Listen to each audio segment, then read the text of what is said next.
கர்த்தருடைய பரிசுத்த நாமத்திற்கு மகிமை உண்டாவதாக. அன்புக்குரியவர்களே, ஏன் கிறிஸ்தவ வாழ்க்கையில் அந்த குருத்து போன்ற மற்ற வடிவத்தில் வளர்ந்து கொண்டிருக்கக்கூடிய வளர்ச்சி இல்லை என்பதற்கு விளக்கம் சொல்லிக் கொண்டு வருகிறேன். நேற்றைய தினத்தில் உள்ள விளக்கத்தினுடைய அந்த தொடர்ச்சியை நான் உங்களுக்கு சொல்லுகிறேன்.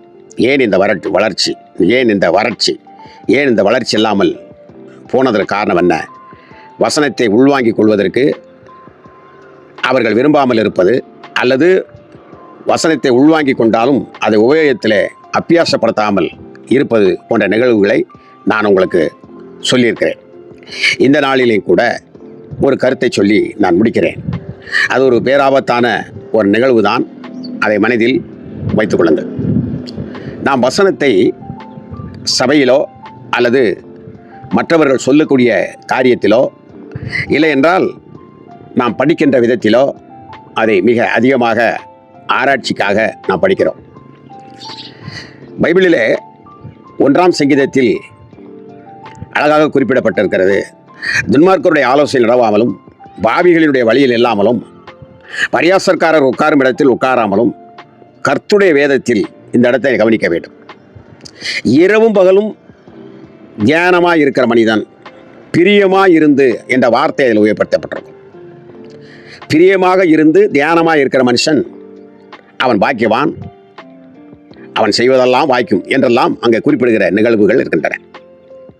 ஆராய்ச்சி செய்யலாம். பிரசங்கம் பண்ணுவதற்காக நீங்கள் இரவும் பகலும் உட்கார்ந்து பென்சில் எடுத்து வெள்ளை பேப்பரிலே நீங்கள் எழுதி கொண்டு இருக்கலாம். பிரசங்கம் செய்வதற்காக மற்றவர்கள் என்னை பாராட்ட வேண்டும், போற்ற வேண்டும், இவர் பெரிய பிரசங்கியார், இவர் கன்வென்ஷன் பிரசங்கியார் என்றெல்லாம் மற்றவர்கள் கனவு காங்கக்கூடிய அளவில் இருக்க வேண்டும் என்று வேதத்தை ஆராய்ச்சி பண்ணி கொண்டிருக்கலாம். ஆனால் அந்த கருத்து அல்ல. அது உன் வளர்ச்சிக்கு, சபை வளர்ச்சிக்கும் அது பயன்படாது. மாறாக அதன் மேல் பிரியம் வைக்க வேண்டும். அதுதான் மிக முக்கியம். ஒருவன் ஒரு தோட்டத்தில் ஒரு எஜமானுக்கு நன்றாக வேலை செய்கிறான் என்றல்ல, அது மாத்திரம் போதாது. மாறாக எஜமான் கட்டளையிட்ட அந்த வேலையின் மீது பிரிய வைத்து நான் எஜமான் நன்றாக இருக்க வேண்டும் என்கின்ற அந்த அடிப்படையில் அவன் அந்த வேலையை செய்ய வேண்டும். அப்படி செய்கின்ற பொழுதுதான் அது சரியான எஜமானுக்கு வேண்டப்பட்டவனாக இருப்பான். எனக்கு வேதத்தில் மிகவும் சிந்திக்கக்கூடிய சில பகுதிகள் இருக்கின்றன. எல்லாம் சிந்திக்கக்கூடிய பகுதி தான். ஆனால் ஒரு சில நிகழ்வுகளை சொல்லுகின்றேன். ரூத்து புத்தகத்தில் வாசிக்கிற பொழுது அங்கே போபாஸ் என்ற ஒரு பெரிய ஜமீன்தார் இருப்பார். அவர் தன்னுடைய வயலில் அங்கே அறுவடை செய்து கொண்டிருக்கக்கூடிய காட்சியை அவர் பார்ப்பதற்காக, பெரிய ஜமீன்தார் அவர் அதை நடந்து கொண்டு இந்த வயல்வெளியிலே நடந்து கொண்டே வந்து கொண்டிருப்பார். அறுவடை நடந்து கொண்டு இருக்கும். அந்த அறுவடை நடந்து கொண்டு இருக்கின்ற பொழுது அந்த அறுவடை செய்கிறவர்கள் அவர்களை பார்த்து இந்த போபாஸ் சொல்லுவார், கர்த்தர் உங்களோடு இருப்பாராக என்று சொல்வார். அந்த வேலை செய்வர்களை பார்த்து அதற்கு அவர்கள் கர்த்தர் உம்மை ஆசீர்வதிப்பாராக என்று சொல்லி வேலை செய்கிறவர்கள் நிமிர்ந்து அவரை நோக்கி பார்த்து இந்த காரியத்தை அவர்கள் சொல்வார்கள். இன்றைக்கு எஜமான்களாக இருக்கிறவர்கள், கடை நடத்துகிறவர்கள், நிலங்கள் வைத்திருப்பவர்கள், வீடு கட்டுகிறவர்கள், இப்படிப்பட்டவர்கள் எல்லாம் வேலை செய்கிறவர்களை பார்த்து இப்படி வாழ்த்துகிறோமா? வேலை செய்து கொண்டு இருக்கிறவர்கள் நம்மை வாழ்த்துகிறார்களா? இப்படிப்பட்ட நிகழ்வுகள் நடக்கின்றனவா என்பதை நாம் யோசிக்க வேண்டும். என்ன வேலைதான் அவன் செய்தாலும், நாக்கு தள்ள அவன் வேலை செய்து கொண்டிருந்தாலும், நாக்கில் வறட்சி எடுத்துக்கொண்டு இருக்கக்கூடிய அளவிலே அவன் வேலை செய்துவிட்டு கொஞ்சம் தண்ணீர் தாகத்திற்கு குடித்து கொண்டிருந்தாலும், இவங்களுக்கு பெரிய தண்ணி வேணுமோ இவன் பார்க்குற வேலைக்கு என்றெல்லாம் நீ சொல்லுகிறாள் இல்லையா? ஒரு இடத்துல 2 கொத்தனார்களை ஒரு இடத்தில் வேலைக்கு நான் விட்டிருந்தேன். அவர் வேலை செய்து கொண்டார், நண்பர் தான். அப்படி வேலை செய்து கொண்டு இருந்து கொண்டு அந்த நேரம் முடிந்த பின்பு பணத்திற்காக அந்த பணத்தை வாங்கி கொண்டு அவர் தன் வீட்டிற்கு செல்ல வேண்டும். வீட்டிலே போய் சென்று அதை தன்னுடைய மனைவியிடத்தில் கொடுக்க வேண்டும். தன் மனைவி அதற்குரிய பொருட்களை வாங்க வேண்டும், அதை சமைக்க வேண்டும். பிள்ளைகள் வந்த உடனே அதற்கு சரியான சாப்பாடு கொடுக்க வேண்டும். ஆகவே அவர் காத்து கொண்டிருக்கிறார். இப்படி பல மணி நேரம் அவர் காத்து கொண்டிருக்க வேண்டிய நிலை இருந்தது.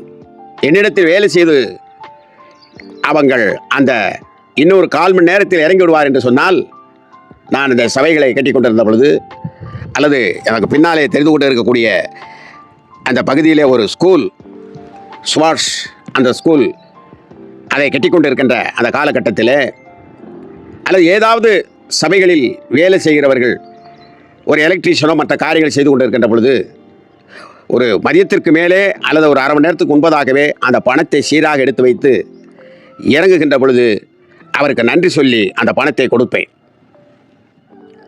இன்றைக்கு இவ்வளவுதானே வேலை செய்தீர்கள் என்றல்ல, அவனிடத்தில் சொன்ன பேசிய அந்த கூலியை கொடுத்துவிட்டு அவன் சந்தோஷமாக அவன் மனதிலே வாழ்த்தக்கூடிய அளவிலே அவனுக்கு ஒரு டீயை வாங்கி கொடுத்து, இப்படியெல்லாம் நான் செய்வது வழக்கம். நீங்கள் கேட்பார்கள், கூலிக்காரன் ஒரு பொழுதும் அவன் கூலியை வஞ்சிக்கவும் கூடாது. அவன் எப்படிப்பட்டவனோ அது வேறு விஷயம். ஒரு நொடி பொழுதும் கூட அவனை காக்க வைக்கக்கூடாது. அப்பொழுது இந்த சகோதரர், நான் வேலைக்கு விட்டேன் அல்லவா, அந்த சகோதரர் நின்று கொண்டு சொல்லிக் கொண்டிருக்கிறார், பாருங்கள் எவ்வளவு நேரம் ஆகிவிட்டது, அவர் வேலையே கவனித்துக் கொண்டிருக்கிறார் என்று சொல்லி அவர் காரியத்தை கவனித்துக் கொண்டிருக்கிறார். நான் இனி போக வேண்டும், குளிக்க வேண்டும், இதெல்லாம் செய்ய வேண்டும் என்று என்னிடத்தில் அவர் வருத்தப்பட்டார். நான் போய் சொன்னேன். அதற்கு பின்பும் ஒரு 1/2 மணி நேரம் லேட்டாக்குகிறார். நீ மனிதன் தானா? மனித சுபாவம் இருக்கிறதா? உன் இதயம் சதையால் செய்யப்பட்டிருக்கிறதா, அல்லது உன் இதயம் மண்ணால் செய்யப்பட்டிருக்கிறதா? உன்னை போன்று பிறனை நீ நேசிக்கிறாயா? நேசிக்கிற சிந்தனை உனக்கு இருக்கிறதா?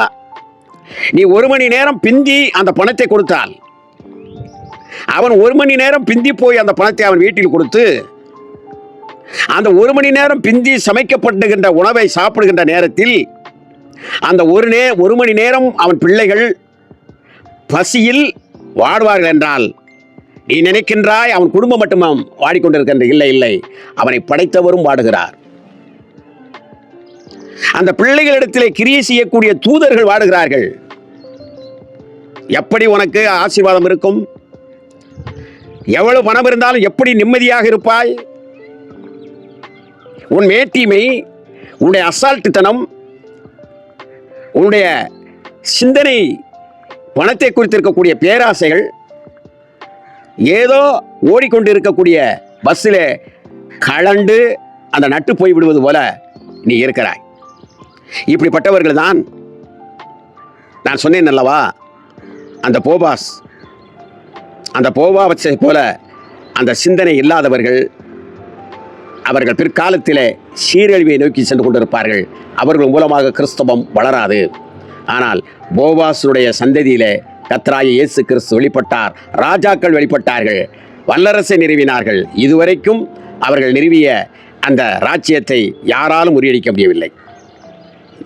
என் அன்பு சகோதரர்களே, நான் சொல்லுகிற காரியங்கள் கடினமாக இருந்தாலும் திருந்துவதற்கு வழியப்பார். கர்த்தர் உன்னை ஆசீர்வதிப்பாராக. ஆமென்.